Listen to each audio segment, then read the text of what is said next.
तो हो सकता है दूसरी बार पढ़ने से कुछ और नई जानकारी मिल जाए जो पहली बार में नहीं हुई। यह मैं अपना अनुभव किताबों के बारे में कहना चाहूंगा। जब भी आप किताबें पढ़ते तो एक बुक को जब आप पहली बार पढ़ेंगे तो आपको बड़ी मुश्किल से वो 5% समझ में आती है बुक। जब उसी बुक को आप दूसरी बार पढ़ते हैं तो कुछ और परसेंट बढ़ जाता है समझने में। तीसरी बार पढ़ते हैं तो उसी बुक में से ऐसी चीजें समझ में आती है जो पहले 2 बार में समझ में नहीं आई। चौथी बार पढ़ते हो तो पिछली 3 बार में जो चीजें समझ में आई थी वो अब समझ में आती है जो समझ में नहीं आई। जैसे जैसे आप किताब को बार बार पढ़ते चले जाते हो आपके दिमाग में उसी बुक को पढ़ने के दौरान अलग अलग थॉट्स आने लग जाते हैं क्योंकि आपको समझ बढ़ने लग जाती है।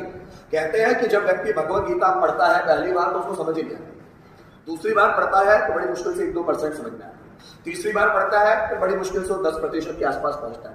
कहते हैं भगवत गीता को समझने के लिए कम से कम 8 बार पढ़ना चाहिए, 8 बार, तो वो व्यक्ति के दिमाग में फिट बैठे। कोई एक बार